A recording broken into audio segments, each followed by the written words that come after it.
Hello and welcome to Cascade High School in Clayton, Indiana. My name is Lec Zorn and I'll be bringing you all the action as your Cascade Cadets challenge the Brown County Eagles in the second game of a boys-girls varsity basketball doubleheader.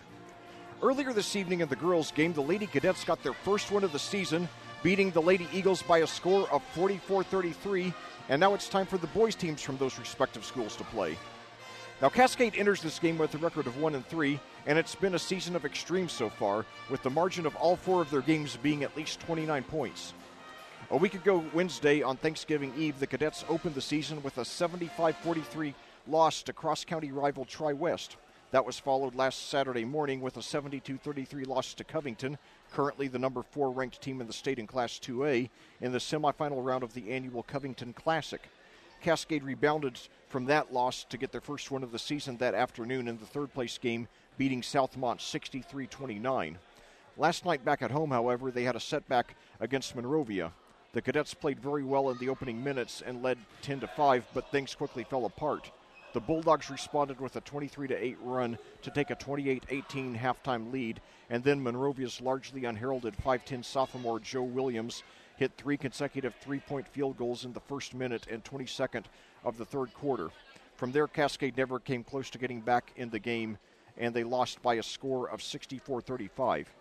Tonight, the Cadets tried to get back on track, and it looks very promising as Brown County enters the game with a record of 0-4, including losses of 21 and 23 points to two schools from Class 1A, Hauser and Lugudi, respectively.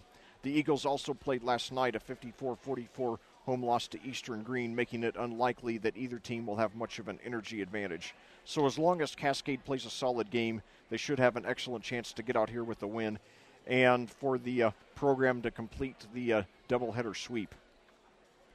Now, so far this season, Cascade has been led by 6'1 junior guard Mason Tharp, who averages 12 points and 3.5 rebounds a game, followed by 6'8 senior center Benson Walker with 9 points and 4 rebounds a game. 9 points and 4 rebounds a game, while 5'8 Stephen Alderson averages 8 points a game. 5'9 sophomore Cole Spencer, 5'9 sophomore Cole Spencer averages 5.5 points a game, and 5'9 senior Bryson Phillips averages 2.5 points a game. The Cadets have struggled pretty badly on offense this season, averaging 38 points per game while shooting only 26% from the field, and hopefully they'll start turning a corner in that area tonight. Cascade's head coach is Chris DuBois, who's 126 and 189 in his 15th season with the Cadets and has won 2 sectional championships at the school. Brown County's head coach is John Burning, who's 0-4 in his third season with the Cadets and 23 and 37 in his third season overall. He spent the last 2 seasons as the head coach at North Vermilion, winning a sectional championship in both seasons. Well, at this time, we'll take a short break or a few words from our sponsors, and then we'll be back with the opening tip-off. Cascade Brown County coming at you live. Next. The Cascade High School Athletic Department simply would not be able to operate without the financial support of our business partners. We would like to recognize and thank them for their generosity. The official health provider to the Cadets, Hendricks Regional Health, Diamond Partners, Bestway Drywall, and North Salem State Bank, Platinum Partners, Allen Irrigation Company, CJ's Pizza, Dunn Insurance Agency, Jill and Ian Bell's ExpertRealtors.net, and Global Management and Global Construction Management, Silver Partners, Electric Plus, Bassett Services Heating and Cooling, and Clean Sensation Auto Detail, and Bronze Partner Endeavor Communications. Thank you, business partners. Your support of the student athletes of Cascade High School is greatly appreciated.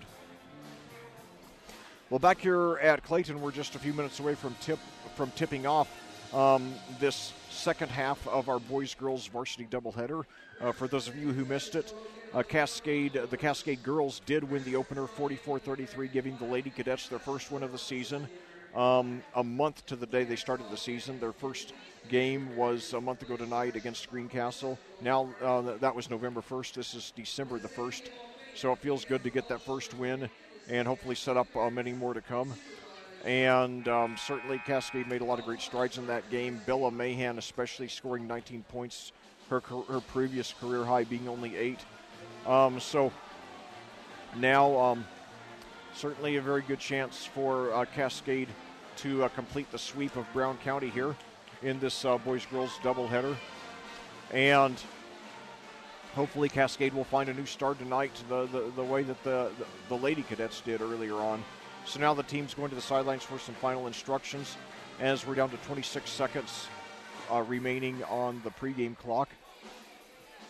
And it's hard to gauge how many people have been here tonight because, probably a lot of people who are, maybe they're here because they have a relative on the girls' teams have maybe because they have a relative on the girls' team have left. But they're doing something a little different tonight. In the past, when we've had boys-girls doubleheaders, the JV games were held on a different day. However, in this case, they're being held simultaneously. While the girls' game was going on here in the high school gym, the JV boys were playing down the hall in the junior high, in the middle school gym, and now the girls' JV game is going to be played simultaneously with the boys' varsity game. So it's hard to gauge just how many people are here in the high school tonight. Probably somewhere in the neighborhood of 500. Maybe a little more will have been here in the school attending at least one of these 4 games at some point in the evening. Again, Brown County, further away geographically than many of our schools and not a great athletic tradition, probably is not going to bring the contingency of fans. Certainly they have a lot fewer fans here than Monrovia did last night. And I was glad to see Monrovia brought a lot of fans. I just hated that the student section stood up for the entire game, blocking part of my view of the game. So anyway, Brown County, like I said, 0-4 going for their first win, like the Cascade girls team got tonight. And now the Cascade boys, being introduced now. And doing those body blocks or whatever you call them. I don't know. Things have changed a lot. It's been 30 years now since I was a senior in high school, and the way that and now it looks like they're. Let me get my boys' rosters here. I still have the girls' rosters in front of me, but it looks like Gavin Hetler didn't want to get body blocked by, even though Hetler's 6'5", he didn't want to get blocked by the 6'8" Benson Walker. So anyway. This is these two schools. It's uncertain whether they're going to be playing next season yet or not. They're playing now because they're rivals here in the Western Indiana Conference. However, Cascade is moving to the Indiana Crossroads Conference next season. So now doing the pregame jump, we have 6'8" Benson Walker for Cascade going against 6'1" Aaron McCann for Brown County. So not surprisingly, Cascade did win the opening tip. So come on, boys, let's get a win here. Make it 2 for 2 on the game. So now a free throw line jumper by Tharp, no good. He's been the go-to guy on the season, but missed on that one. So now Travis Ellie bringing down for the Eagles. And now a three-pointer there is no good there. And a rebound there by Bryson Phillips, a senior for the Cadets. And now Tharp drives the baseline. Floater is good. So Tharp opens the scoring here about 43 seconds into the game, and it's a 2-0 Cascade lead. So now handling the ball, we have Travis Ellie for, and now it's he passes inside there to Caleb Yeager. However, it goes out of bounds to Cascade. So hopefully the Cadets will get off to a fast start here.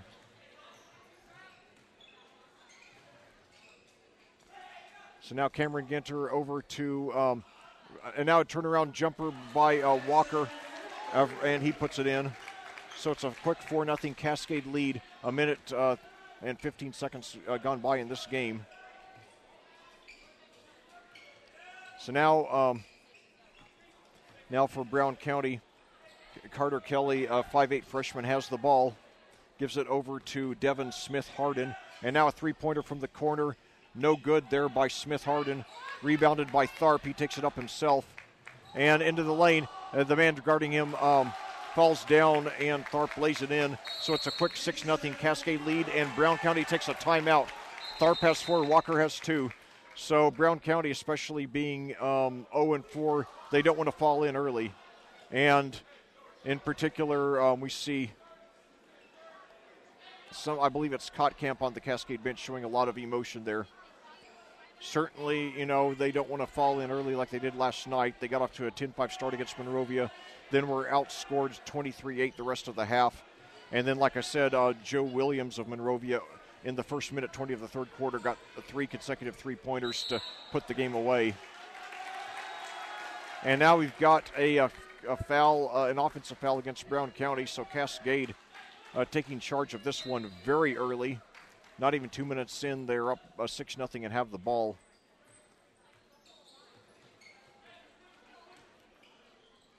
So now inside to Walker, posts up, a turn, and now he pitches out, but he travels. Unforced errors were a problem with the Cascade girls in the game. Fortunately, Brown County committed enough unforced errors of their own and was ice cold in shooting in the second half, enabling Cascade to still get the win. And now we've got the ball knocked out of bounds to Brown County. I'll tell you, when I looked at, I think it was Dalton Hedrick, a 6'1", a sophomore for the Eagles. I thought he was wearing a lei or a gold chain or something, but it turns out that's just the neck of the jerseys. It's just unusual. I don't recall seeing a whole lot like that over the years. And now a three-pointer from the corner, no good, and we got a foul there on the rebound. With 5:24 to go here in the first quarter, Cascade with a 6-0 lead. That's going to be the first foul of the game. It goes against Cascade, against Phillips. Bryson Phillips, one of 4 seniors for this team. One of them, Ross Stevenson, likely to miss the whole season with a knee injury. He was our starting power forward last season. Certainly his presence is missed. And now very good dribbling there by Ellie. Gives it over to Cody Walsh, another freshman. Brown County actually has 3 freshmen on the roster. And now drive to the basket, puts it up, no good by Yeager. And Cascade comes with the rebound. Now Tharp cross court there to Phillips. And now across court to Ginter for 3. He hit it. Yes, and it's a 9-0 Cadet lead. And that's one time when Dick Vitale would say, you better get a TO, baby. And that's exactly what Brown County does. 4:50 to go here in the first quarter at Clayton. Your score, Cascade 9, Brown County 0. The girls won the first half of this varsity doubleheader, 44-33, also against Brown County. And now we're trying to complete the sweep here. Certainly, it would be a great way to recover from last night. And especially it's important to get the win because we have 2 ranked teams from a higher class coming in here next weekend, on Friday as part of another boys-girls varsity doubleheader. We have the 12th ranked team in Class 3A, Edgewood, followed on Saturday night with this number 17 ranked team in Class 3A, Danville, who's beaten us, I believe, 21 consecutive times. So now Ellie with the ball. Gives it over to Ricky Stanley. This is a very young Brown County team. Smith-Harden is their only senior. And now we've got a foul. They're going to get a reach in here. Let's see who the foul is against. That's going to be on Dane DuBois, a sophomore for the Cadets. And now they said it was on the inbounds pass. They said it was off of Walsh. Another one of the freshmen on this team. So now Tharp goes to the free throw line, pitches back out to Alderson, who drives, but I think they're saying he traveled. So now Brown County will inbound the ball, trying to avoid falling in the way Cascade has done in 3 of their 4 losses this year. All of their losses coming by at least 29 points, while their win came by, I believe, 33. yes, 34, excuse me, 34. So, you know, there was a song that Billy Joel had back in 1989 called I Go to Extremes, and that's what Cascade has done this season in all 4 of their games. Hopefully this will be an extreme positive tonight. Now we have, but anyway, a jump ball possession arrow favoring Brown County. Nearly halfway through this first quarter, 4:02 remaining. The Eagles still have not scored. They trail 9-0.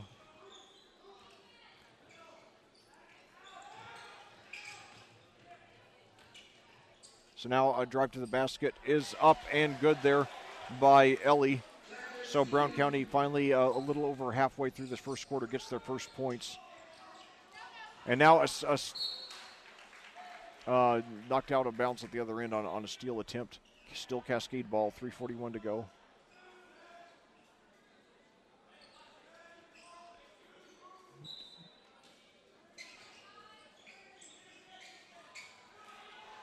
And now loose ball on the inbounds pass.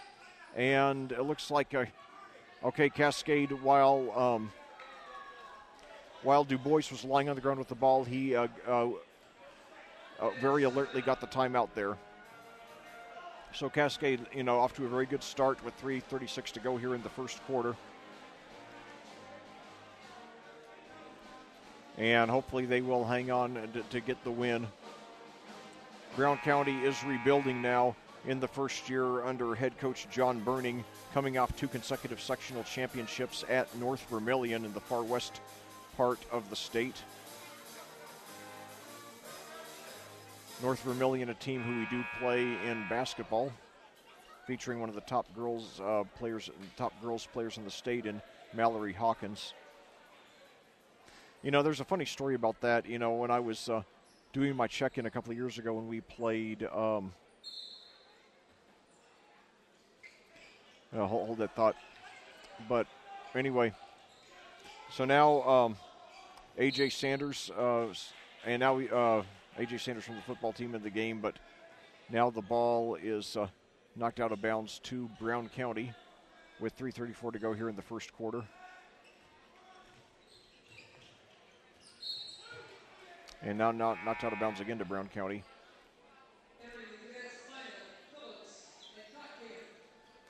So Dylan Kottkamp now, and coming into the game we have Mason Tharp sitting down.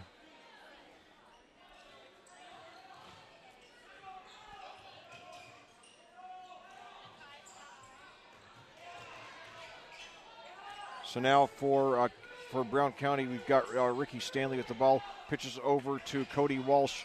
And now Walsh with the ball, posts up, pitches back out. Three-pointer there, air ball, and attempt to save it, but it goes out of bounds to Cascade. 3:07 to go.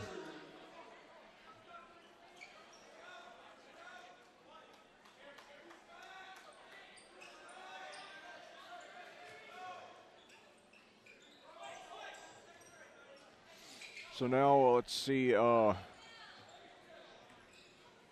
Phillips with the ball now.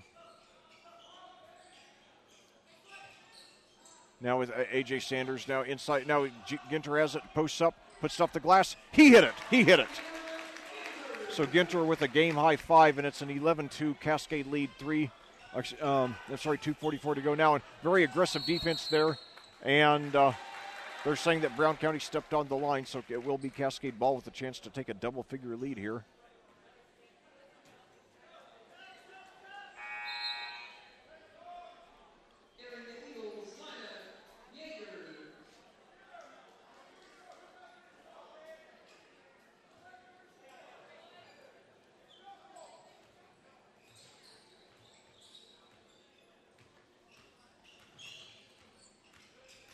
So now Phillips with the ball coming off a pick by Ginter. Now cuts, and now we got to fight over the loose ball. Jump ball possession arrow favors Cascade.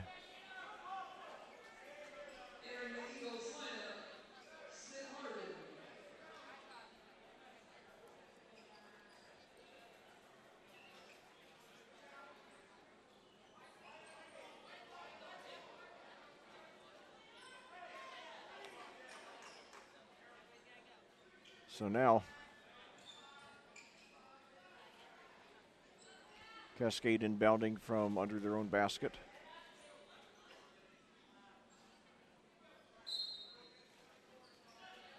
Inside to Ginter. Now hands off to, and now a three-pointer there. No good there by Du Bois. And let's see here. And it's going to be a foul against Kottkamp, his first, team third. Still no fouls against Brown County yet. So now Yeager brings it up. And now a three-pointer there. No good. And rebound there by Sanders. Takes it down, showing a lot of speed. Gives it to a driving Kottkamp who draws the foul. You know, Kottkamp is, in football, Kottkamp's thrown a lot of great passes over the last couple of years to Sanders. Now Sanders there throwing a pass to Kottkamp, returning the favor for all those touchdowns that AJ's caught. So now Kottkamp, free throw, and good after a couple of bounces.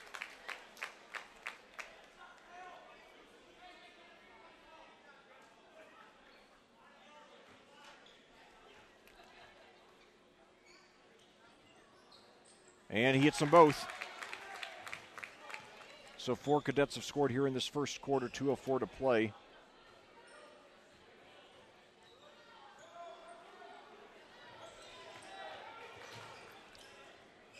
It's an 11-point Cascade lead.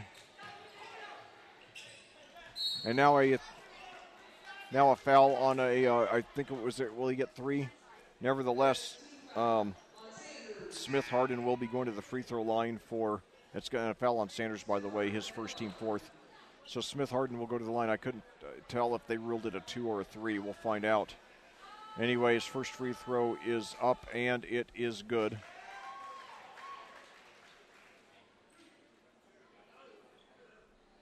It's 13-3 your score, 1:50 to go here in the first quarter at Clayton.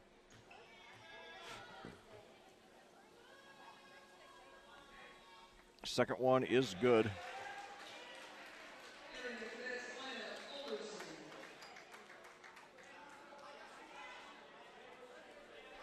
So he hit the second one, so he is getting 3 here.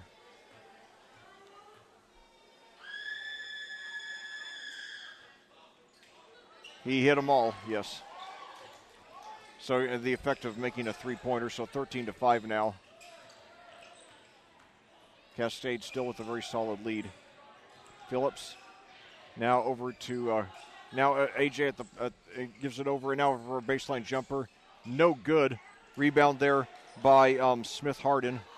And now Ellie brings it up. Nice between the legs dribble there. Guarded by Kottkamp. Now drives to the basket, puts up a floater. No good. Gets his own rebound, however.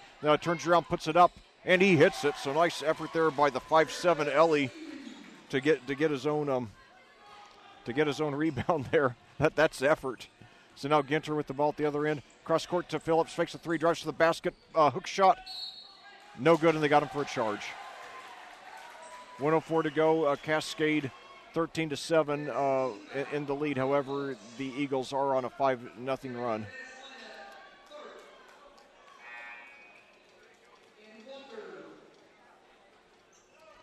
So hopefully we'll not let them back into the game.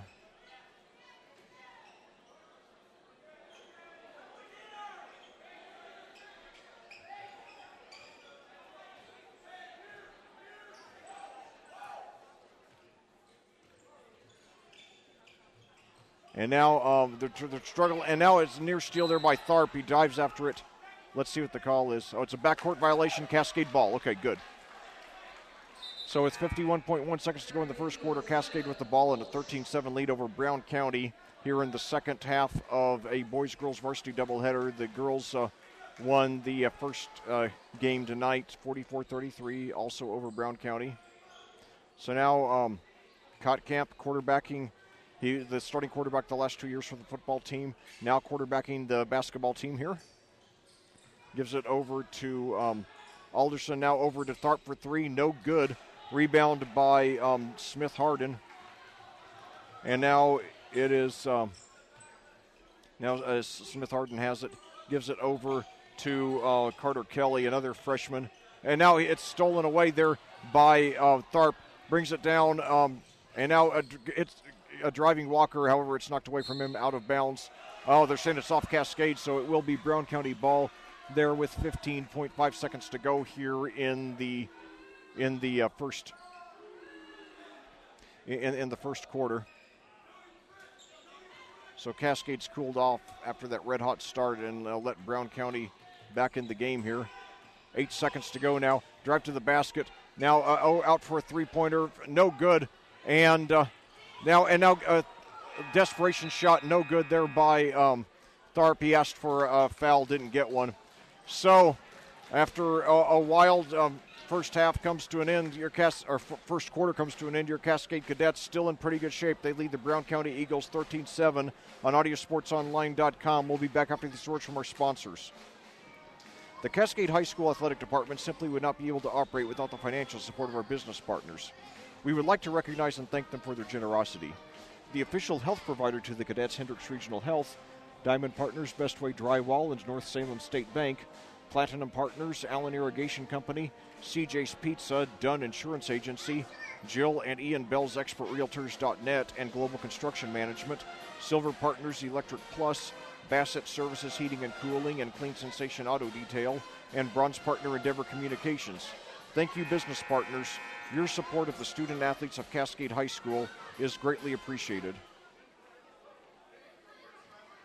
Well, back here at Clayton, we're about to start the second quarter of the second half of our boys-girls varsity basketball doubleheader, with your Cascade Cadets leading the Brown County Eagles by a score of 13-7.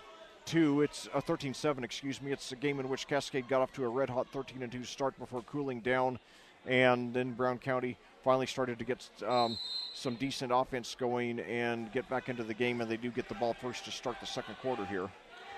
Cascade enters the game at 1-3, Brown County at 0-4. In the girls' game that opened, the Cascade Lady Cadets got their first win of the season. Now the Brown County Eagles trying to get their first win of the season.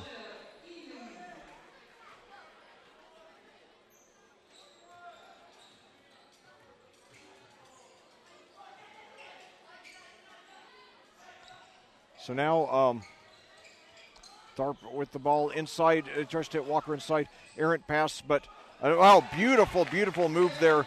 Dane DuBois got it and put in a sensational hook to answer Brown County's 5-0 run there.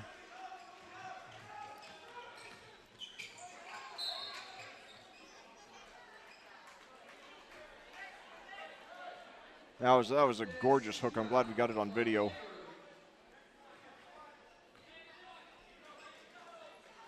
So now we got a foul on Walker, his first, team sixth.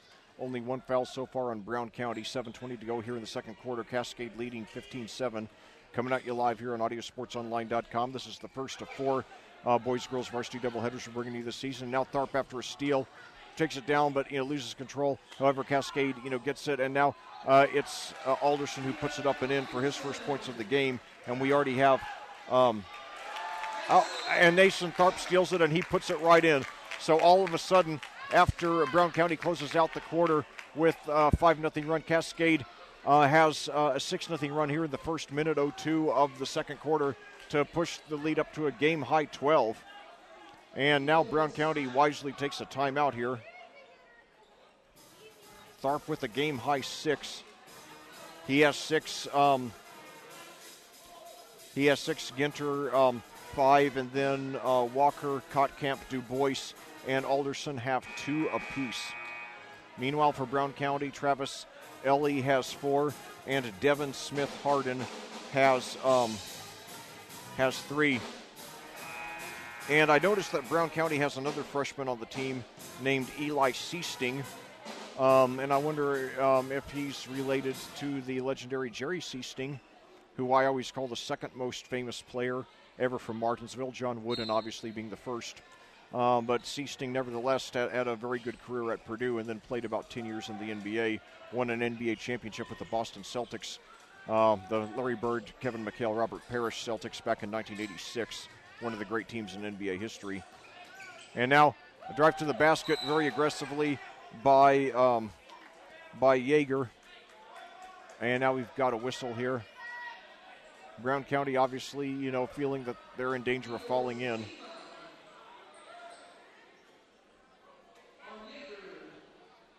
And that's going to be a foul there against Yeager there. I guess he got a little too aggressive. So now Cascade struggling to get the ball in, but they do. And now Walker has it, gives it up to Tharp, who brings it past midcourt here. And now drive to the basket, out to Tharp. I'm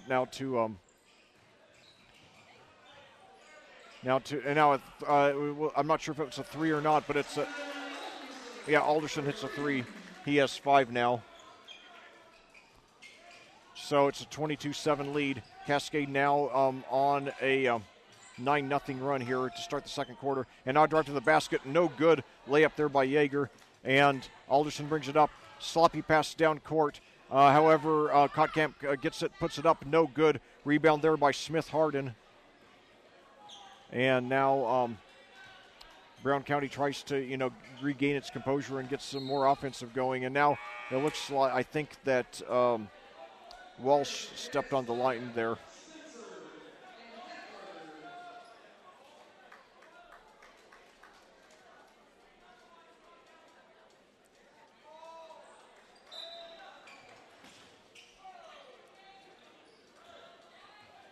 So now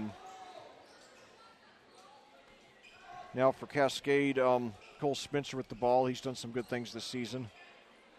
Now out to Tharp for 3. No good. Rebounded by Smith-Harden. Smith-Harden, for only being 5'10", he's certainly doing a good job attacking the boards tonight. I like the effort of that young man. So now in the corner, now pass out over to Stanley. And now drive to the basket. Stanley drives it, and it's knocked out of bounds to Brown County with the 5:22 to go here in the second quarter. Cascade looks like they're on their way to their second win of the season. They lead 22-7.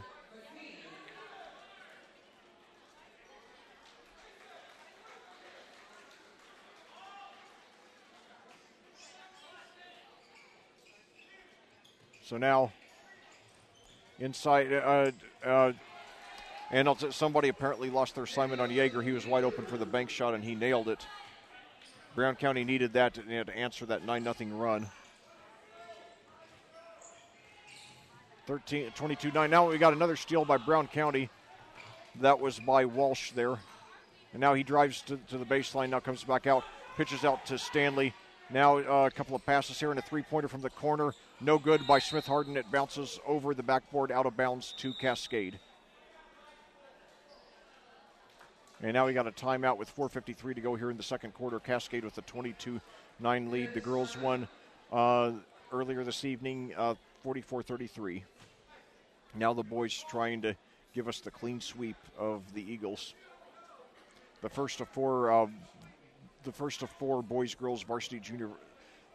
Let me start over. The first of four boys-girls varsity doubleheaders of the season. We're going to have Edgewood again right here at Clayton next Friday, followed by out at Spencer, out at Owen Valley on December 14th, a week from Friday, which is my present for my 48th birthday from my boss, Rob Kendall. And then finally, January 11th, back here at Clayton against Cloverdale, who, the clear favorite to win our girls sectional this year. So anyway, overall, this has been a very good game for Cascade. They got off to the 13-2 start, and then after they cooled off and let Brown County on that 5-0 run to close out the first quarter, the Cadets opened the second quarter with a 9-0 run, and they look now nearly 3/8 of the way through the game that they're in firm control. And like I said, they have two ranked opponents from Class 3A coming in next weekend, so we really need to get this win tonight. So now Alderson brings it past midcourt. She tries to hit Walker on the baseline, but it's tipped out of bounds to Brown County. So now Aaron McCann, a 6'1" junior inbounding.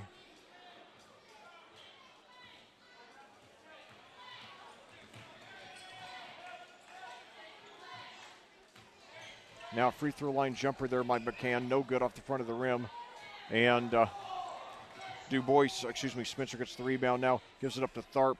Now inside to Walker. Posts up. And he loses control of it, however. And now we've got, let's see what the call is. Whistle with 4:19 to go. It's going to be on Walker, his second. Let's see if they keep him in the game or not. So now Ginter and one other player coming down. And now Tharp and Walker coming out.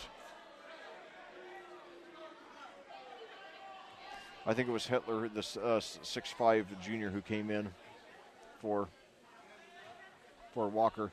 So now free throw for Cascade, for Brown County, as they're in the bonus. Now we got apparently a lane violation, so that negates the free throw. So good break for Cascade.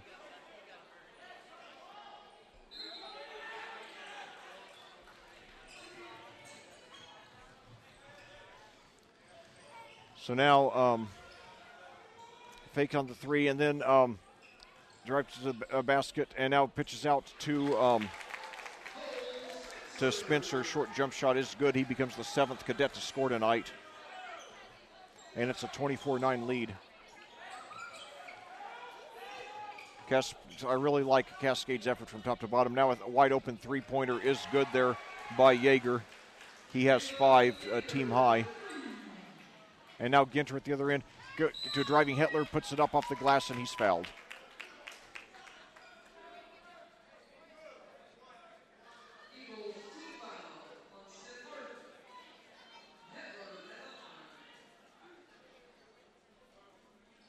So now Hitler will go to the free throw line.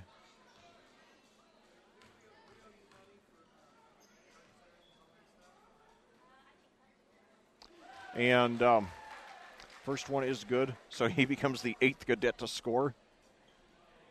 And we're barely 3/8 of the way through this game, 3:42 here to go in the second quarter, and Hitler hits them both. So I like this balance. We're getting a lot of guys in on the action tonight. That's especially important for a team that's struggled very badly on offense this season. So now Smith Harden with the ball down to Walsh in the corner. Now drives to the baseline, pitches cross court to wide open three from Smith Harden, and it's good. Or that was McCann, I apologize. And now at the other end, however, who was that?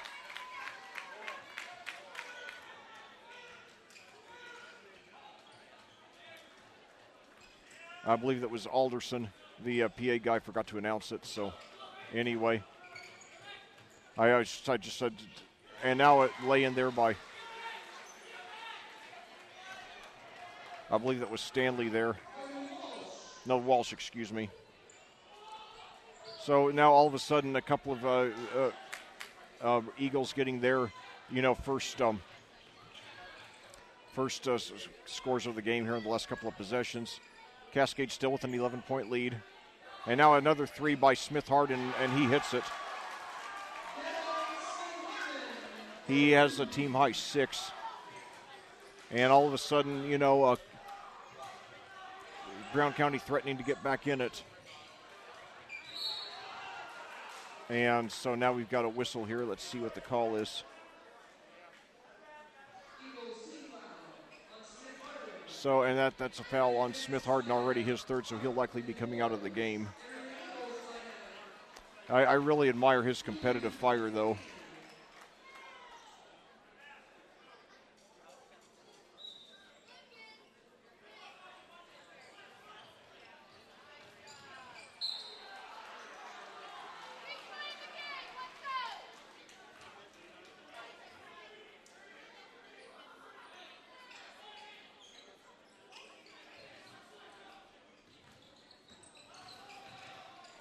So now three-pointer there by Tharp.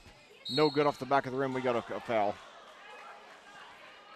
Apparently somebody committed a foul on the rebound.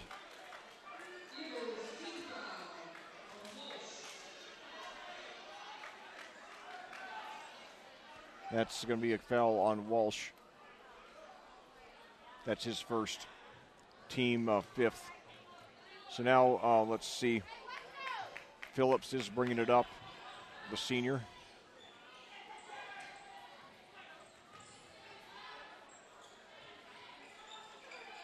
And now inside to Ginter. Posts up, puts off the glass. He hit it. So pushing the lead back up to 10.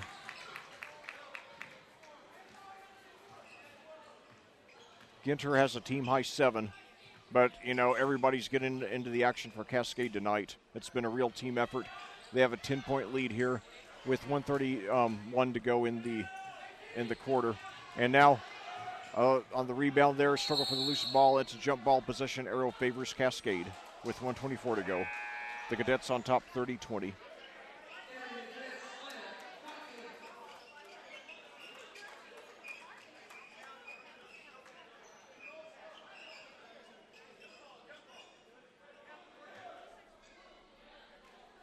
It's now caught Camp back into the game.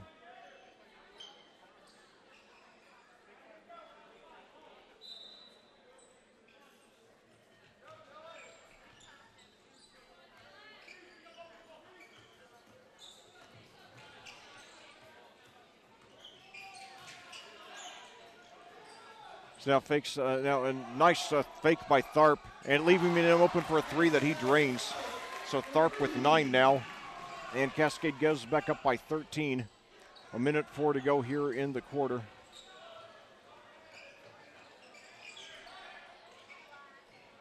And now a 3-pointer from the corner there. No good. Rebound by Tharp. So Cascade. And now Tharp tries to take it. No, he starts taking it coast to coast, then pitches out to Ginter, who tries to bank it in. No good. Gets his own rebound, however. And it's now stripped away. And Brown County gets the ball here with 40 seconds to go. And they take a timeout. 40 seconds to go in the first half, trailing by 13.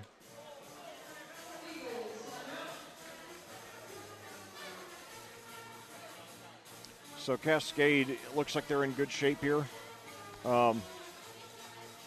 It has not been a perfect game, but it's been a good game, and the effort has been strong.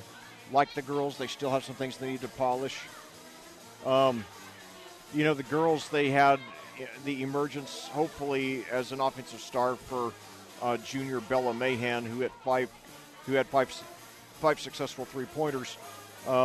The boys don't have anybody giving that kind of breakthrough game, but they do they've had everybody, contributing solidly, and so that's encouraging. And that's, what I want to see continue all season long.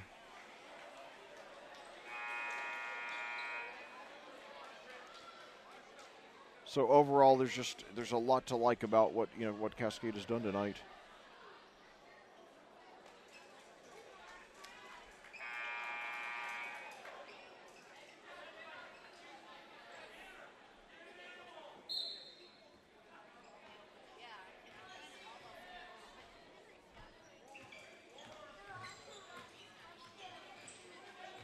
So now, some very aggressive dribbling there by Yeager. And, there's a fight over the loose ball. If it's a jump ball, the possession arrow favors Brown County, but let's see.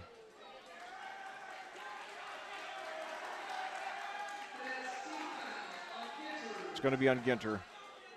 His first team 8th, so Brown County will be going to the line for a 1-and-1.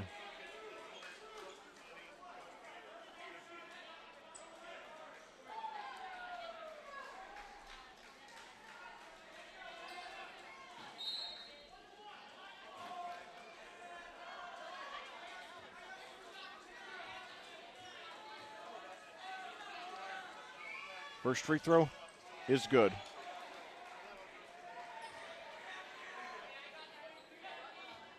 Yeager with a team high tying 6. Second free throw, he hit it too. 33-22 your score. 25 seconds left in the first half. Cascade with the ball with a pretty comfortable lead now. Moving the ball a lot.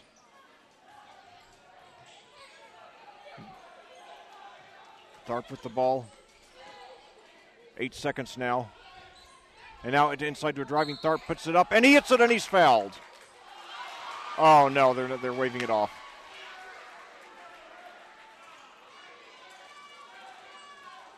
So maybe he stepped out of bounds. I'm not sure. There didn't seem to be a foul. So now 3, and now Brown County. Let's see if they get the. I don't think they're going to get a shot. No, they don't.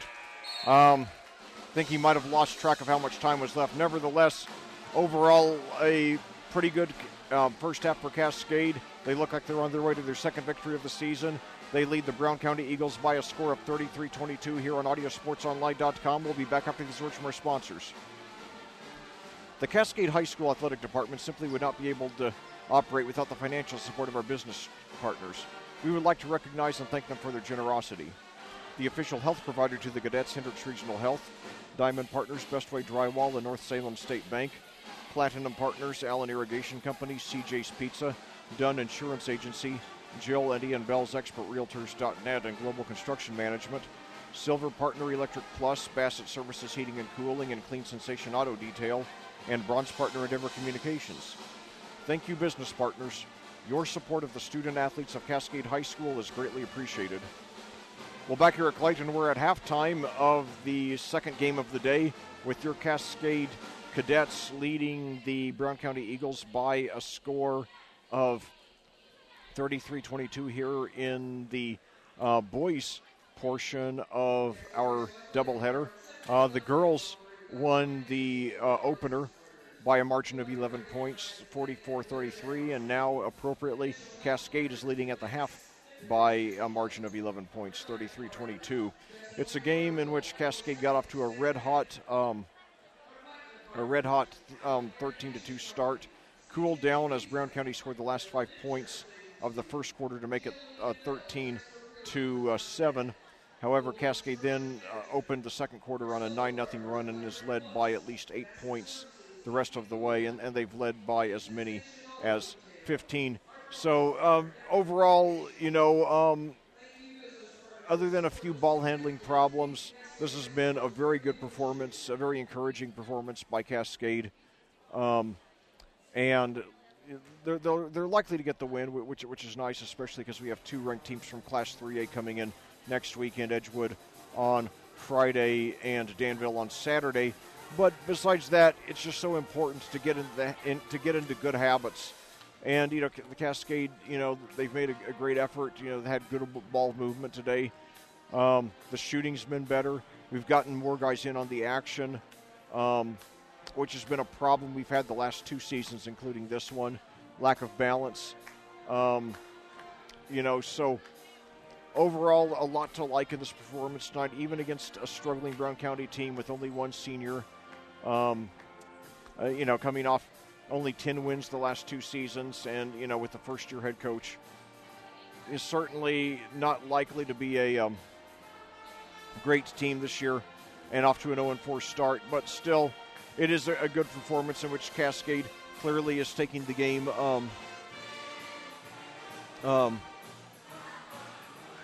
Cascade clearly is taking the game very seriously. And that's something that, it's something you always want to see for your team. You never want them to take even their worst opponents lightly. I mean, going back a few weeks when Cascade played Park Tudor, an awful Park Tudor team in the first round of the sectional. We showed up, took the game seriously, took care of business, and got the job done, got out of there, understanding that, it was important. I mean, that was a game that we could win pretty well just by showing up.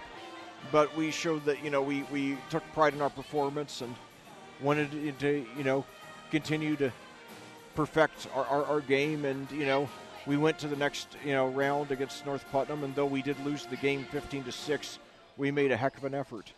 And, played one of our best games of the season, even in defeat.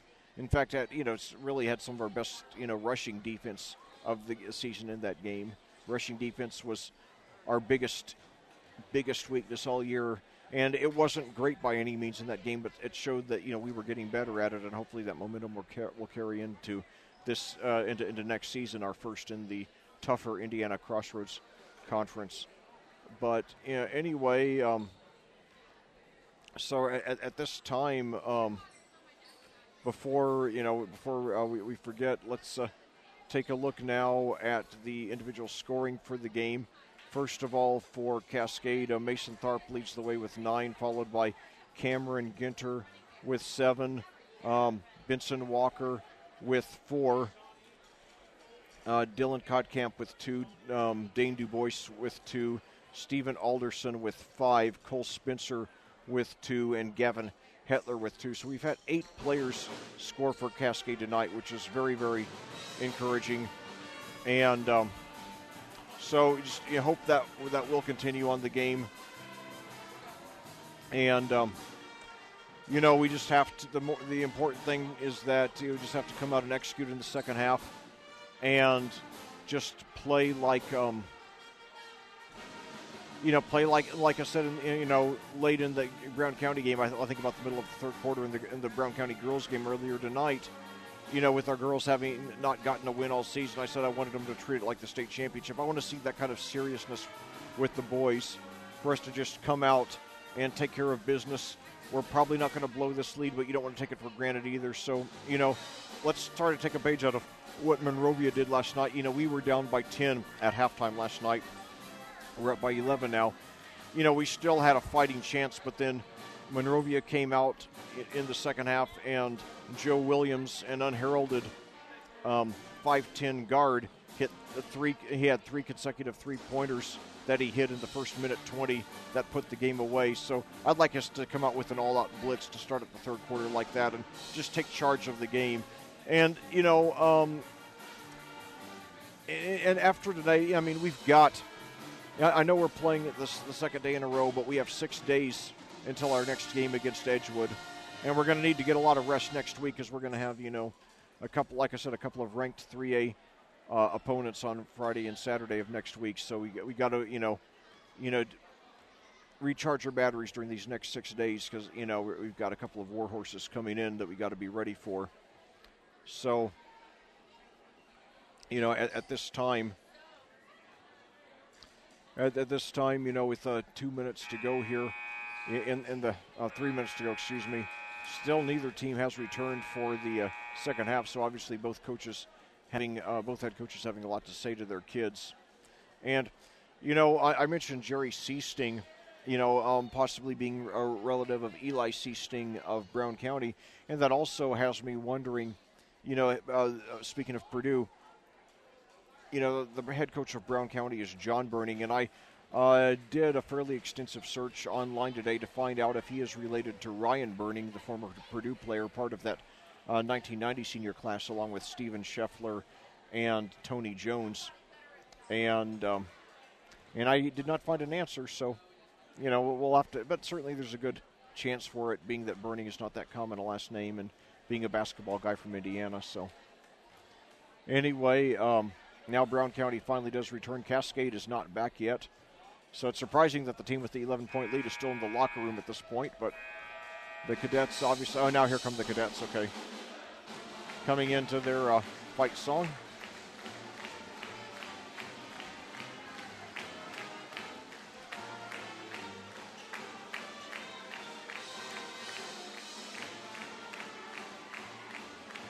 So, it's basically, so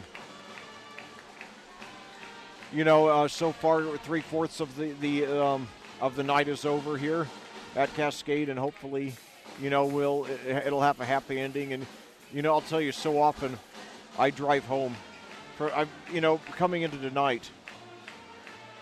In all sports, Cascade had lost 8 of its last 9 games, in which I commentated, dating back to, the last 3 football games of the regular season. Indian Creek, Edgewood, and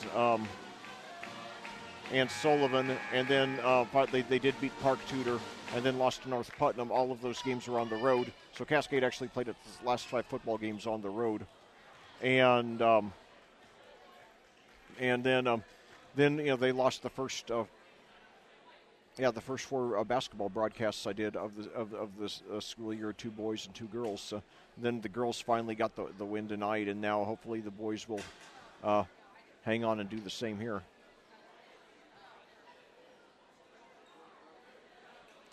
So now as the final seconds tick off of the halftime clock, we have the coaches now giving some final instructions to their players. And darn, my throat is dry. I'm going to gulp a gigantic soda after this game. My throat needs the soothing of the fizz. But, you know, I always pace myself as a commentator so that I never have to take a restroom break. The only time I came close to having to take a restroom break during a game was the Cascade Danville baseball doubleheader a few months ago, where I went over 4 hours on the air straight. And I really should have taken a restroom break between the games 1 and 2. And I was really struggling there at the end, but I did manage to make it to the end. We'll see if I, manage to do so well as I get older. I turn 48 a week from Friday when we do that doubleheader down at Owen Valley. So now, Cameron Ginter from 3 from the corner, no good.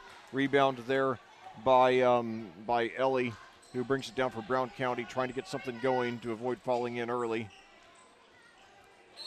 And now we've got a travel there against Brown County.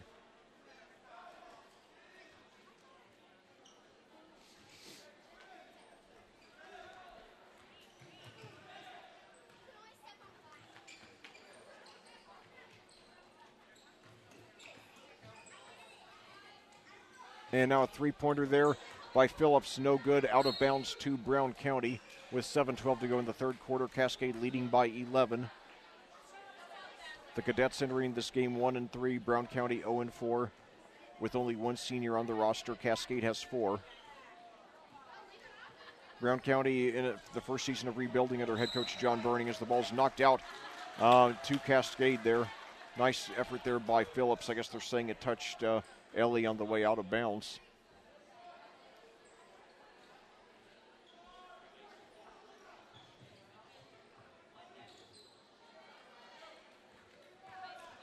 So Cascade. Alderson with the ball. Yeah, now a jumper there is good there by Phillips, who now is the 9th cadet to score tonight. That is so encouraging after the way we've struggled offensively this season. So now Hardin Smith with the ball over to Walsh. Walsh dribbles at the left perimeter. Now hands it over to Yeager. Yeager now drives to the basket, pitches over to Walsh for 3. No good, in and out. Rebound by Walker. Pitches it up to Phillips. Takes it down, drives the lane, gives it to Ginter, puts it up off the glass, and they got him for a charge.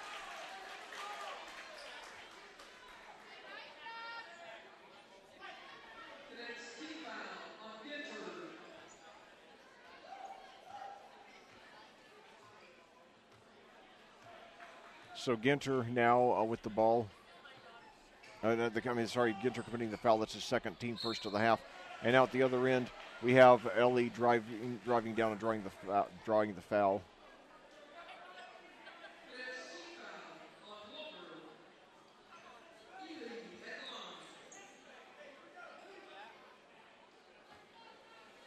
That's on Walker, his third. He'll likely come out for a while.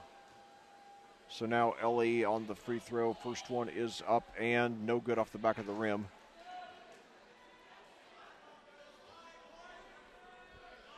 .607 to go in the third quarter. Cascade with a 13-point lead over Brown County. The girls won earlier tonight, 44-33. And Ellie hits the second. He has 5.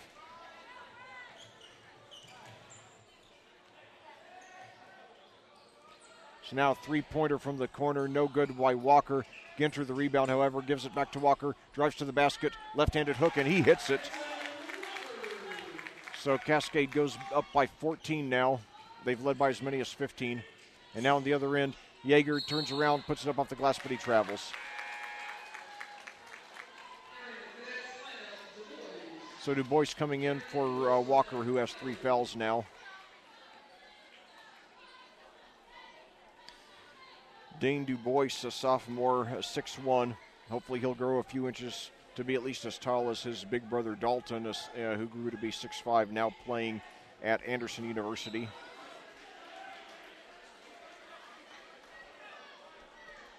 In fact, for one of my upcoming broadcasts, I'm going to try to get some updates on what the 6 cadet graduates of the last 2 years who are now playing college ball are doing. Bailey Walker, Michaela Collier, Olivia Bryant, and Amelia Bright on the girls' side, Evan Birch and Dalton DuBois on the boys' side.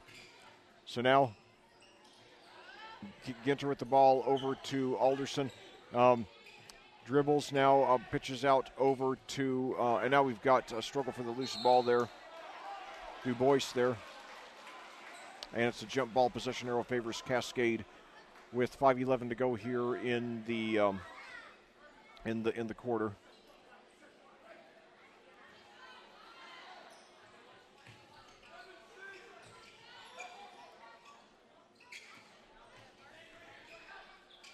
And now a three-pointer there by Phillips.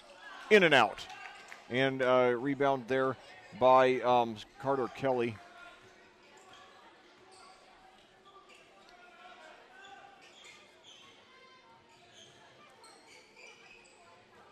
Now drive to the basket, and he puts it up and in. He has 7, tying the Eagles for the game lead. And now Alderson over to DuBois for 3. He hit it. He hit it. Dane DuBois with 5. And Cascade goes up by 15, tying their biggest lead of the game.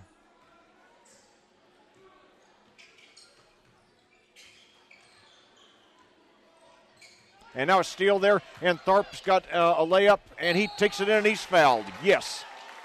So a chance for a three-point play by Mason Tharp, who becomes the first double-figure scorer for Cascade. He has 11 now with a chance to make it 12. Foul on Walsh. That's his second, team first.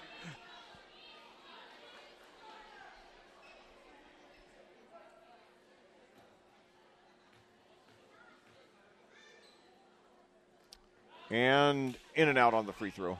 Nevertheless, Tharp has a game-high 11, the only double-figure scorer in the game by either team, and Cascade has a game-high 17-point lead, coming with now 4 minutes to play in the third quarter, so 5/8 of the way through this game, and 11/16 of the way through this doubleheader.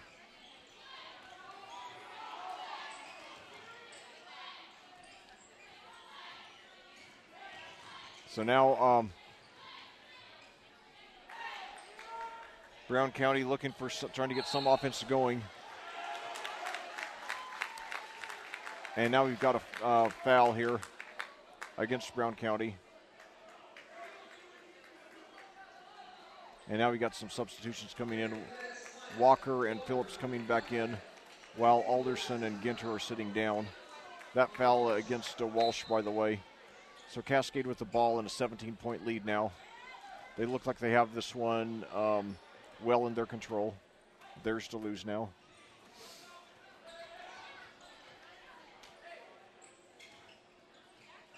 So now inside, and Walker's got it, turn around, now dribbles, puts it up off the glass, and he hit it.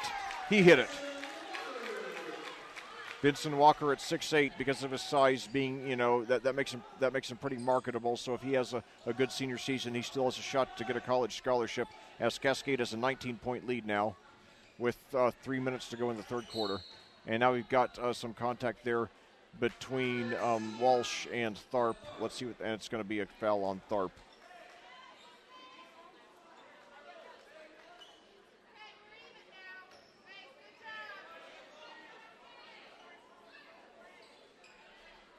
(44-25) your score.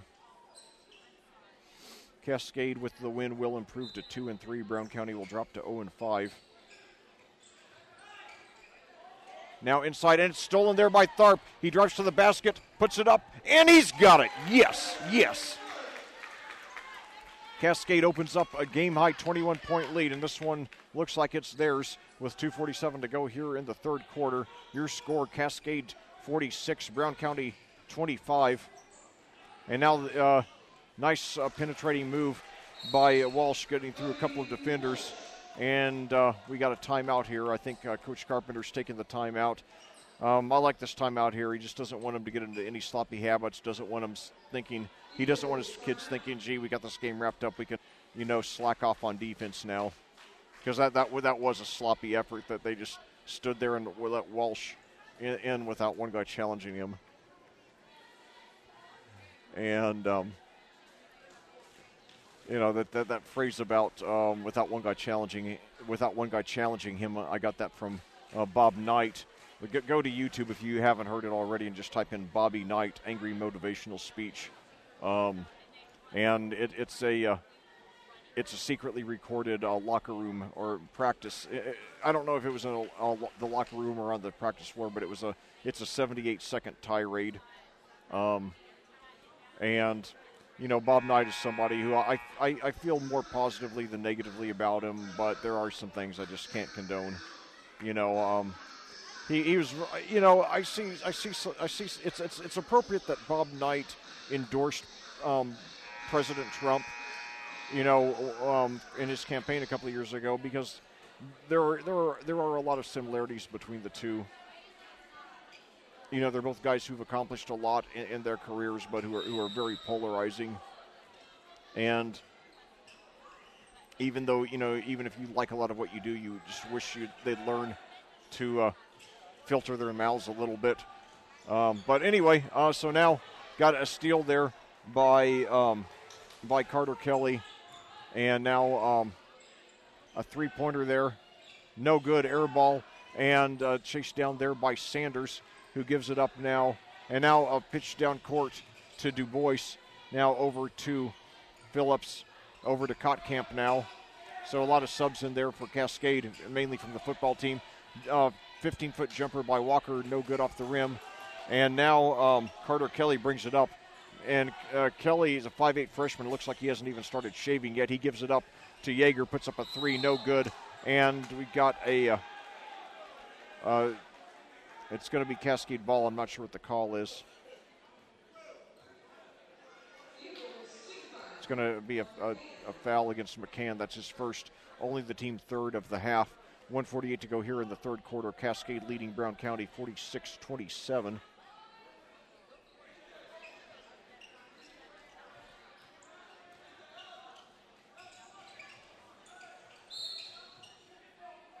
And now kicked ball, and Brown County will have it.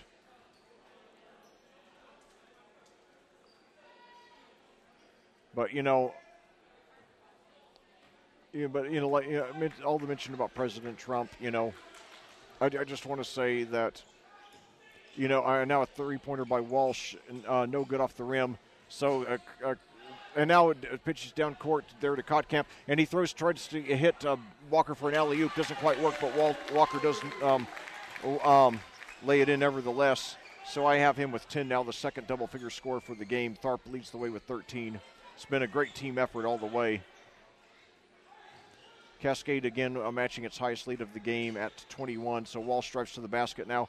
Left-handed hook, no good. Walker the rebound, gives it up to Phillips. And now a sloppy pass there, intercepted by Kelly, who brings it down. And now a nice pass to a driving Walsh. And now I think Coach Carpenter wants to talk about that because you don't want to see any slop at all. 48-19 your score now. 48.8 seconds to go here in the third quarter. This is our sixth game that we're bringing you this season, 6 of a minimum of 27. This is the first of our 4 boys-girls varsity doubleheaders. The girls won the opener, 44-33, also against Brown County, getting the first win for the Lady Cadets this season. Hopefully the first of many. I think, they certainly they played like a team that's turning the corner. Of course, we'll see what they do against Cardinal Ritter on Tuesday, which is our next broadcast. Our next broadcast overall, that'll be a girls' game, and then we'll have a boys-girls doubleheader Friday against Edgewood, and finally a boys' game against Danville on Saturday.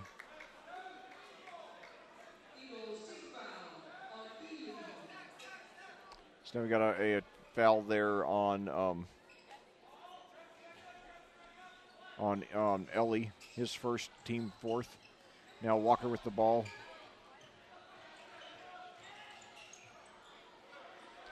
Gives it over to Kotkamp.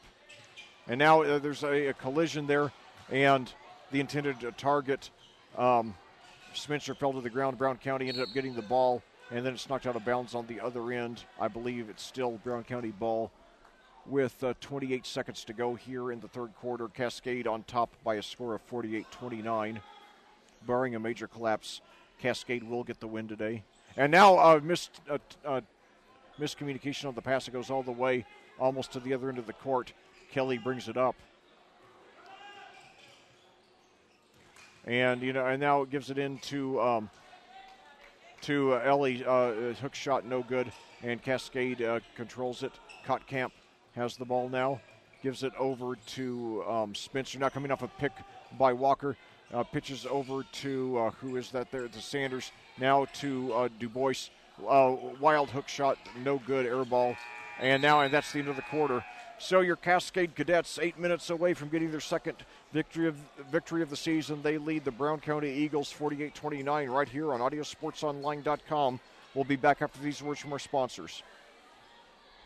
The Cascade High School Athletic Department simply would not be able to operate without the financial support of our business partners. We would like to recognize and thank them for their generosity. The official health provider to the Cadets, Hendricks Regional Health, Diamond Partners, Bestway Drywall, and North Salem State Bank. Platinum Partners, Allen Irrigation Company, CJ's Pizza, Dunn Insurance Agency, Jill and Ian Bell's ExpertRealtors.net, and Global Construction Management. Silver Partners, Electric Plus, Bassett Services Heating and Cooling, and Clean Sensation Auto Detail, and Bronze Partner Endeavor Communications. Thank you, business partners. Your support of the student athletes of Cascade High School is greatly appreciated. Well, back here at Clayton, we're about to start the fourth quarter with your Cascade Cadets in firm control of this game, leading the Brown County Eagles by a score of 48-29. And the girls won earlier this evening over Brown County right here at Clayton in the first half of our doubleheader by a score of 44-33. So it looks like we are going to get the clean sweep. And we would especially like to welcome all the representatives of Indiana's law enforcement community who have chosen to join us at this time at Cascade High School. That line from the Blues Brothers, a tribute to the cop who just walked by me. So, anyway. You see, sometimes in some of the recent broadcasts, I've been using quotes from The Shining and the Blues Brothers to cheer myself up and to cheer you up. Now I'm just, I'm already in a good mood, so that's just to add to the fun of these victories. And now a pass. It looks like Ellie's pass to Walsh. It looks like Walsh wasn't ready for it. He goes out of bounds to Cascade with 7:35 to go. The Cadets with the ball in a 19-point lead. They led by as many as 21.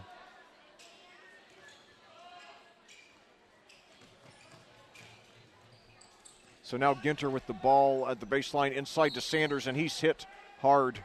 Falls to the ground, although he doesn't appear to be hurt. I hope not. Certainly we can't afford to lose him in football for next season. Or for that matter, baseball.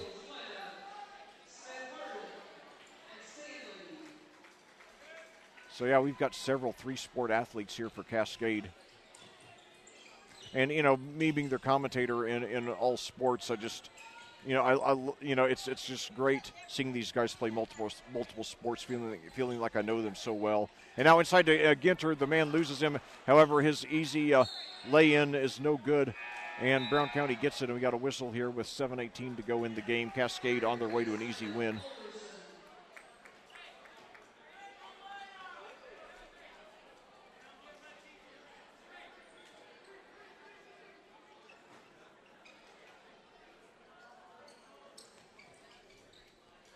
So now Kotkamp with the ball, gives it up over, and now a jumper just on the free throw line by Tharp, no good. Ginter the rebound, however, and he tries to get to Kotkamp, but it's stolen now, and Yeager takes it down, puts it in. Yeager with team high 9 for Brown County, cutting the lead to 17. 6:54 to go in the game.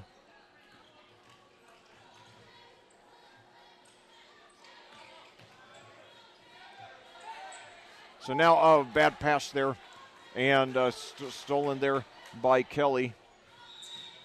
And now, however, the somebody loses control. It goes out of bounds to Cascade. But saying that Kelly looks like he hasn't started shaving yet. I remember B.J. Armstrong. I first remember him from the University of Iowa. He played there, from 85 to 89 and, gave Indiana a lot of trouble. And then he went on to a solid NBA career. He was the starting point guard on the first three Michael Jordan Chicago Bulls championship teams from 91 to 93. And he looked like he hadn't started shaving yet, and he was in his 20s. And I guess Carter Kelly in ninth grade is probably 14 or 15.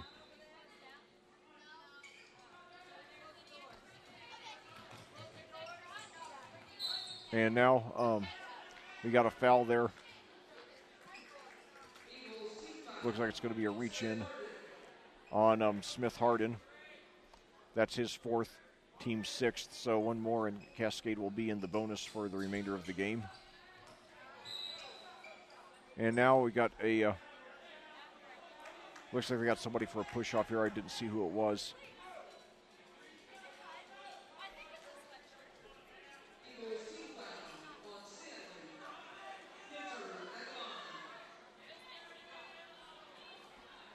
Going to be on Stanley. So Ginter goes to the free throw line. First one up, no good. And now struggle for the rebound. Cascade's got it. And no, but then Cascade, or Brown County got the steal there. So some nice fancy dribbling there by Stanley. And now drive to the baseline. And now he has a wide open for three there. In and out. And Tharp the rebound, brings it down himself. Pitches to a driving Alderson, who's fouled in the act of shooting with 6:07 to go in the game. Cascade leading by 17. Hasn't been a whole lot of doubt about this one since about midway through the second quarter.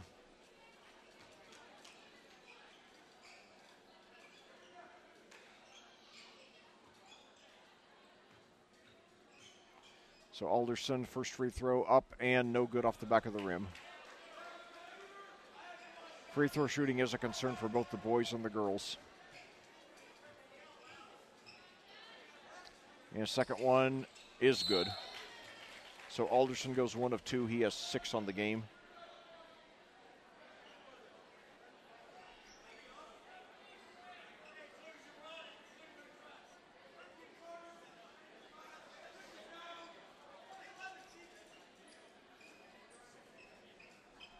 (49-31) your score with 6:07 to go in the game. 8:57 your time of day.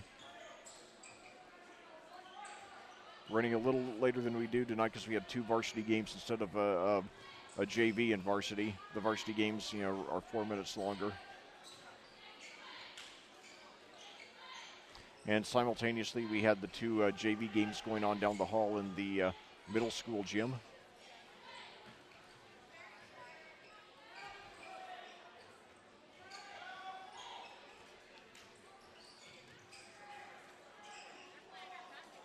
So now Kelly drives to the baseline, puts it up, and he fell hard, but he appears to be okay, and I think he drew the foul there.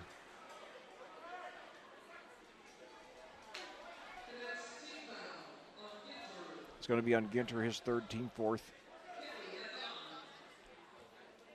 Kelly goes to the line, one of 3 freshmen on this Brown County team. And both of them have played heavy minutes tonight. Kelly is up and no good on his first attempt.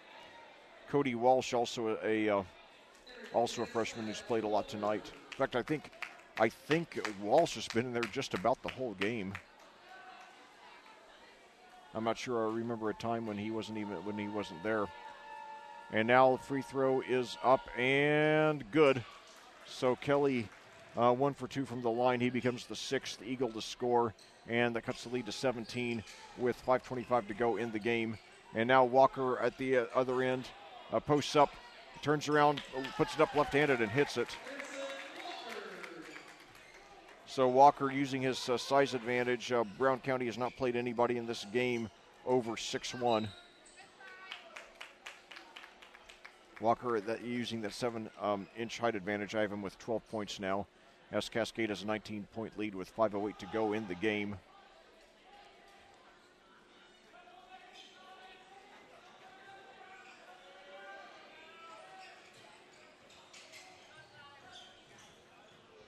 So now Kelly drives to the line, and he draws the foul again. I'll tell you, earlier I lauded I lauded the 5'7" Ellie for how much she was willing to get inside and do the dirty work, and now Kelly, at 5'8", doing the same. I mean, he just took it to the basket, fearlessly. I give him a lot of credit for that. And now he's back at the line for two. His first one is up and good. Now Ellie coming in for Smith Harden. That's Smith, like it sounds, then dash or hyphen, and then Harden. Like, I'm going to harden my heart. And now in and out there on the free throw. So Kelly, 2 points, both on free throws. And now three-pointer there is good there by Phillips. So Phillips has 5, so good to see the senior having some productive action here late in the game as Cascade opens up a 21-point lead, tying their game high. 4:37 to go. And now we've got a travel here against Walsh. But this Brown County team is going to get better. They only lose, the only player they lose is Smith Harden this year. And then of the 4 juniors that they'll have, who they have now, who will be seniors next season, only Yeager has played much tonight. So they've really largely been playing freshmen and sophomores. So this Brown County team, they're taking their lumps now, but they will get better. A lot like Cascade football from last season, and to a lesser extent, Cascade, girls basketball this year, and even, our boys basketball, they're good. They should be better next year as well. But they should, they did at least return 4 guys who played at least 20 varsity games last year. So now three-pointer there from the corner is good there by Ellie. He has 10, so finally with 3:52 to go in the game, Browns County has their first double-figure scorer. Yeager is the closest.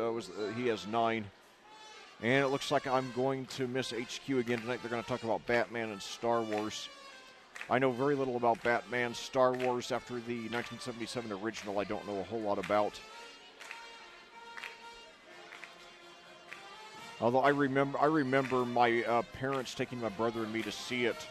I was 6 years old at the time when it came out back in 1977. We went down to the Showcase Cinemas in Louisville, Kentucky, which was about an hour from my hometown in Madison, Indiana, which is on the Ohio River between Louisville and Cincinnati. And at that time, Madison had a 2-screen, actually there's only 1 screen. They added another one later. Theater down on Main Street, and then they had a drive-in on the outskirts of town. And it was pretty common for Madison residents to make that hour drive to Louisville to see movies, blockbuster movies that weren't likely to show in Madison in the near future, if ever. And, I estimate when I was a kid, probably my parents, first together and then separately after their divorce, took my brother and me to Louisville for the primary purpose of seeing a movie probably 25 to 30 times during our youth. I have a lot of great memories of that. I saw some real dandies down there. And now Madison, my hometown, has a 6-screen cinema on the hilltop. So now, anyway, inside to Ginter now, or to Walker, turns around, puts it up left-handed, and he hits it. So Benson Walker piling on a lot of points late, and it is a 20-point lead now for the Cadets.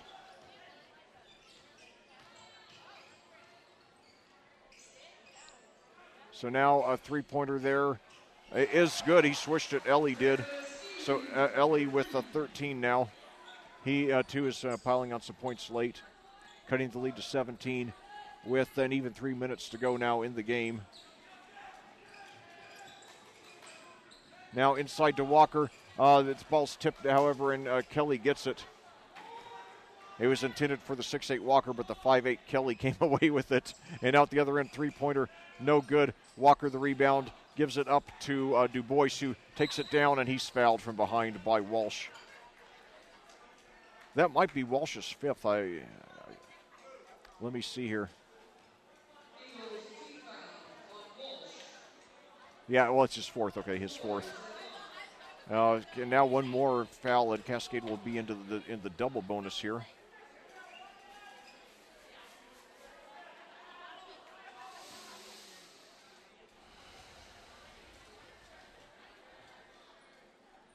So now the first free throw, no good there.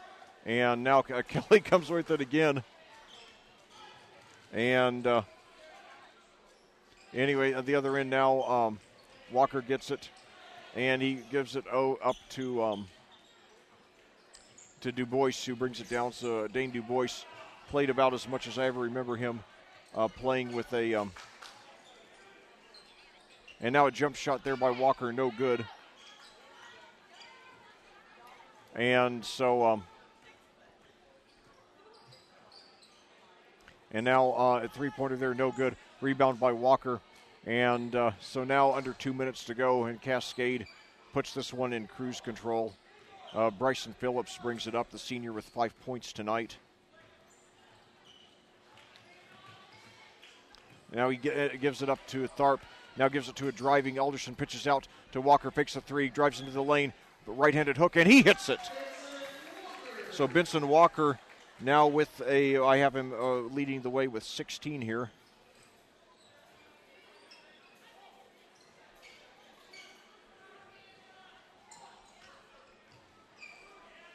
.58 points now for Cascade in this game. They've averaged only 38 coming into this one, so certainly a big improvement in the output tonight with 1:14 to go in the game. 19-point lead here, and a three-pointer there by Walsh. No good off the back of the rim. Rebound there, and he drives and lays it in, uncontested there by Stanley, who gets his first point. And that was not a good. That was again a lapse of effort there by Cascade, disappointing. You know, you got the game clinched, a minute to go, but you just don't want to let them have easy shots no matter what. You know, it's one thing to take a foot off the accelerator. You know, but it's another thing to just let the other team, have points like that. But overall, still a very, very good performance by Cascade tonight, and a good performance by the girls early as they got their first win of the season. So it looks like we are about to complete the clean sweep here. So now Hetler with the ball, a sloppy pass, and goes out of bounds. Or was it last touched by a Brown County player? Well, maybe. But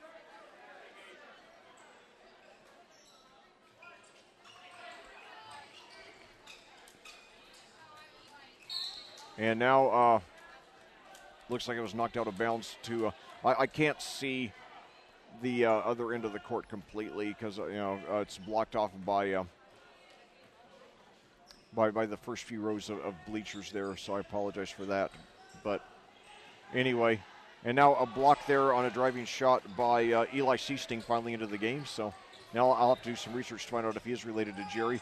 But now a steal from behind there by Stanley, and he's fouled. So 33.2 seconds from the game ending. Cascade with a 17-point lead. And that's on Zarik Shmilevsky, wide receiver for the football team, now into the game, I believe, for the first time tonight.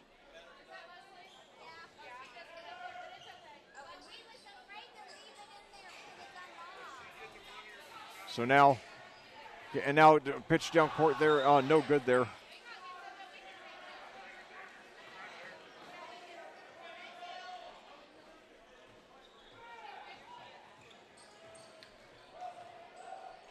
So, okay, Shmilevsky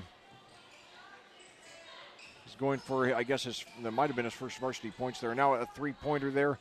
No good off the rim, 10 seconds to go. And now Cascade, Sanders brings it down and lays it up. And He draws the foul. So Sanders will be going to the line for 2.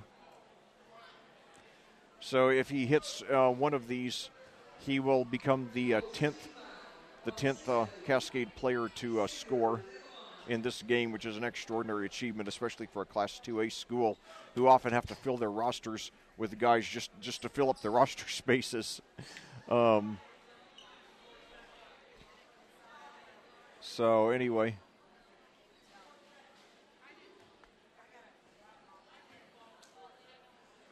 A.J. Sanders, an all-sports star here at Cascade. First one off the back of the rim, however. But, yeah, that would be great if Sanders hit this one, and I hope he does, because it would give us double figures in number of players scored. That is a rarity. You don't even see that a whole lot in the NBA. Second free throw. He did it. So we do have 10 players score. And now 2 seconds left, and a three-pointer there at the buzzer. No good, and that's the game. So your Cascade Cadets get a very solid win over the Brown County Eagles by a score of 59-41. The girls having beaten the Lady Eagles 44-33 earlier in the game, so we do get the sweep. So definitely much needed sigh of relief and building of some positive momentum here in this basketball season for both the boys and the girls tonight. And hopefully this doubleheader sweep will be a stepping stone of better things to come. So we'll be back with a recap and a look ahead to next week's action after these final words from our sponsors on audiosportsonline.com. The Cascade High School Athletic Department simply would not be able to operate without the financial support of our business partners. We would like to recognize and thank them for their generosity. The official health provider to the Cadets, Hendricks Regional Health, Diamond Partners, Bestway Drywall, and North Salem State Bank, Platinum Partners, Allen Irrigation Company, CJ's Pizza, Dunn Insurance Agency, Jill and Ian Bell's ExpertRealtors.net and Global Construction Management, Silver Partner Electric Plus, and Bassett Services Heating and Cooling, and Clean Sensation Auto Detail, and Bronze Partner Endeavor Communications. Thank you, business partners. Your support of the student-athletes of Cascade High School is greatly appreciated. Well, back here at Clayton for a final time tonight, where your Cascade Cadets have had a very good day. In fact, the best day they've had collectively in basketball in quite a while, as both the boys and the girls' varsity teams got wins today. The girls, in the opening game of our doubleheader, got their first win of the season, beating the Lady Eagles by a score of 44-33, and then the boys got a win by an even bigger margin, 59-41, giving them their second win of the season. As for the girls' game is already archived for you to check out on audiosportsonline.com. And recapping the boys' game, it was a game in which there wasn't a whole lot of doubt most of the way. Cascade got off to a red-hot 13-2 start. Brown County did finish the first quarter strong, cutting it to 13-7. However, Cascade scored the first 9 points of the second quarter, and then led by at least 8 points the rest of the way, and just cruised to an easy win. It's a game in which it's really hard to pick out one star player. It was really a balanced team effort. 10 players scored. And what's really encouraging to me, a lot of times over the last couple of years when Cascade lost, boys or girls, I commented about the balance of scoring of the team that beat us. Like if they had, 4 double-figure scores that all average, say, from like 12 to 16 points. And, and I comment that when your top scores, when your top 4 or 5 scores are balanced like that, they all have solid scoring figures that are that close together, you're going to win about 95+% of the time, maybe even 98+% of the time. And now it's refreshing to finally be on the other side of that, where I'm using Cascade's scoring totals to demonstrate that point. So anyway, I'll look at the scoring totals for Cascade. Benson Walker has 16, Mason Tharp 13, Cameron Ginter 7, Stephen Alderson 6, Dane Dubois, 5, Bryson Phillips, 5, Dylan Kotkamp, 2, Cole Spencer, 2, Gavin Hetler, 2, and A.J. Sanders, 1. So, our top, let's see, we had 6 players score 5 points or more. So that's very, very good, especially for a 2A team. Probably not that unusual for 3A or 4A teams, but once you get down to 2A and especially 1A, Cascade being 2A, often, you got 2 or 3 guys who look like they belong on a high school varsity team, and then you just have to fill the roster out with whoever's available. And with Cascade, however, it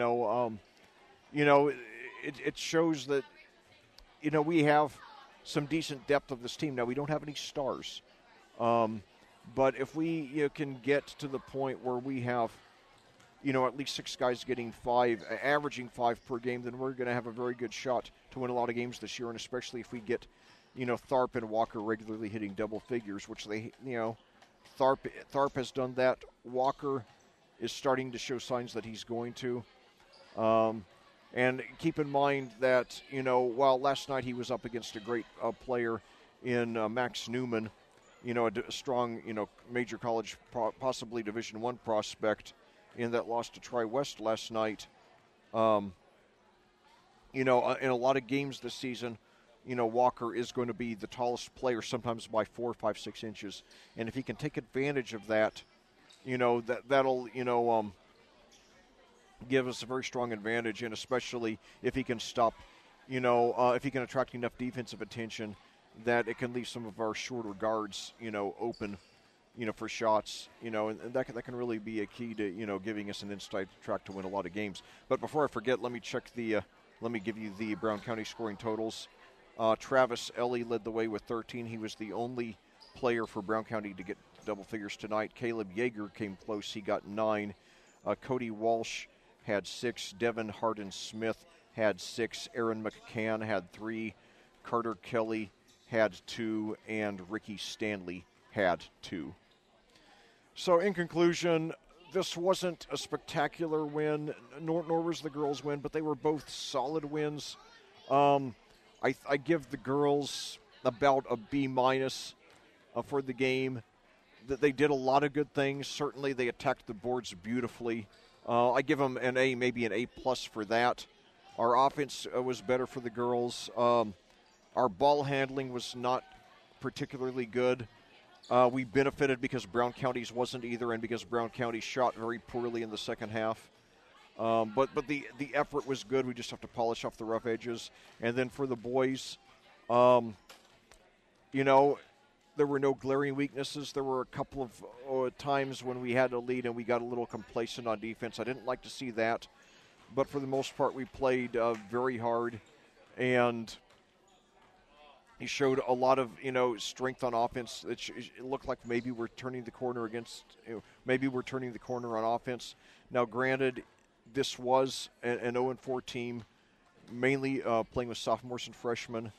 But, we took the game seriously, executed very well, with the exception of a few defensive breakdowns, a few sloppy passes. But overall, this was a B. I give the girls a B- and the boys a B+ for the way they played today. And certainly after, the girls were 0-6, the boys were 1-3. Feels great to get a couple of victories here today. And certainly feels great for me as a commentator, as, like I said, Cascade in all sports combined, at football and boys and girls basketball, had lost 8 of the last 9 games that I commentated. So it feels good for me to be on a 2-game winning streak now, and hopefully we'll build on that next week. Although we do have some tough opponents coming in. I mentioned earlier that the Cascade girls have Cardinal Ritter coming in here on Tuesday, who are 5-2 and a very solid 3A team that won a sectional championship last season. Meanwhile, the boys are going to have, after these playing back-to-back nights yesterday and today, they're going to have 5 days off before they return to action next Friday against the Edgewood Mustangs, a very solid team. They're ranked number 12 in the state in Class 3A. and currently have a record of 3-0. And so far, they've beaten Bloomington South, a 4A team, 62-56. They've beaten Martinsville, a 4A team, 67-64. And then last night they played a 2A team, Cloverdale, won 88-47.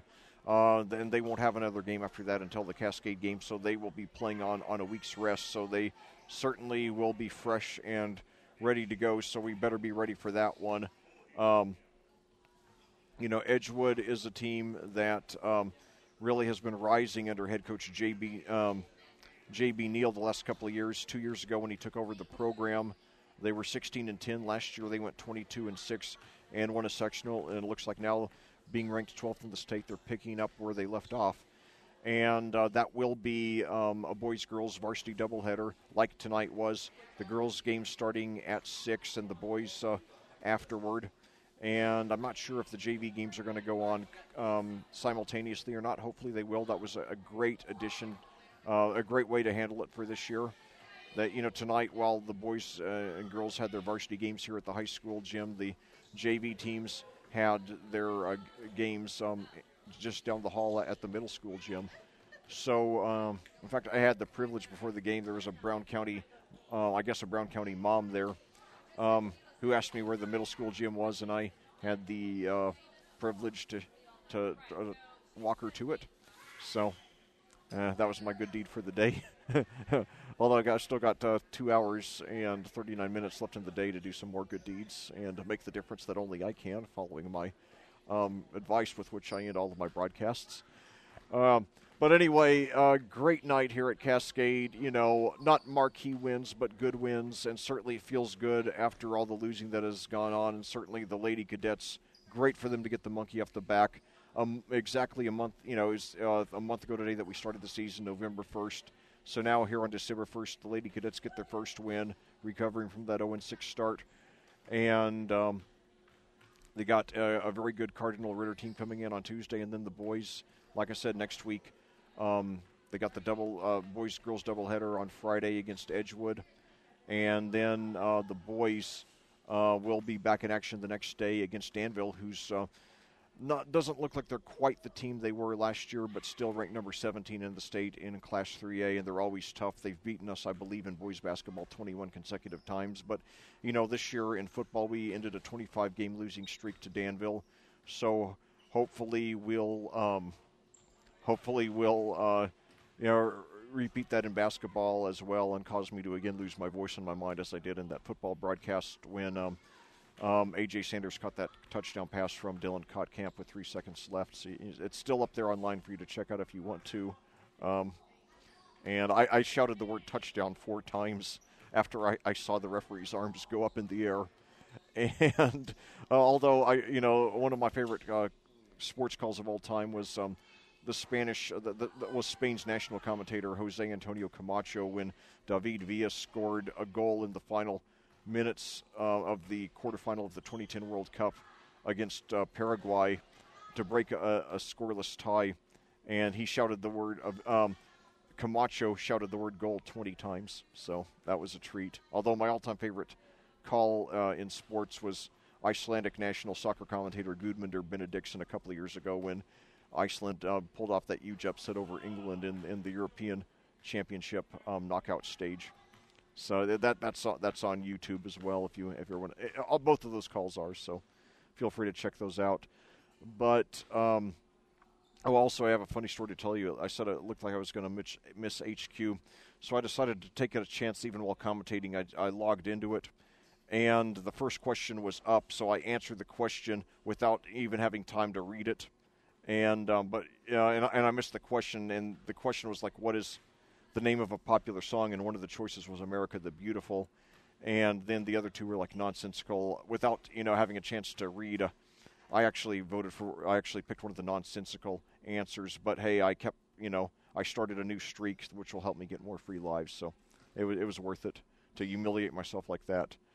And I'm in a pretty good mood anyway after these 2 games. So, I've driven home from so many of these games depressed, and especially those long distance road football games. I drove home, feeling down. Some of those losses late in the season. I'm going to go home in a very good mood tonight. So hopefully, Cascade will keep me in a good mood next week with the girls' game on Tuesday and then the boys-girls double header on Friday and the boys' game on Saturday. But as long as they play their best, as long as they show progress and give a great effort, even if they lose, I'll be proud of them. And, the win makes it sweeter, but as long as I see they're doing their best and playing, with pride and continuing to move up the ladder, then I'm always encouraged and, looking forward to better things to come. And, I'm always proud of them when they give their effort, regardless of the outcome of the game. Well, once again, your final scores here tonight. First of all, in the girls' game, Cascade 44, Brown County 33. The Lady Cadets finally get the monkey off their back. They get their first win and improve to 1-6, while Brown County drops to 2-5. And then in the boys' game, we complete the clean sweep, beating Brown County by a score of 59-41. The boys rise to 2-3, while the boy cadets team rises to 2-3, while Brown County drops to 0-5. Well, this concludes our broadcast. As always, thank you so much for joining me, and I cordially invite you to do so again Tuesday at 7:15 p.m. for the pregame show as your Lady Cadets host the Cardinal Ritter Lady Raiders right here at Clayton. And then on Friday at 5:45 p.m., the special start time for the pregame show as we have a boys-girls varsity doubleheader against the Edgewood Mustangs. Until we meet again, for AudioSportsOnline.com, this is Lec Zorn reminding you there is a difference only you can make.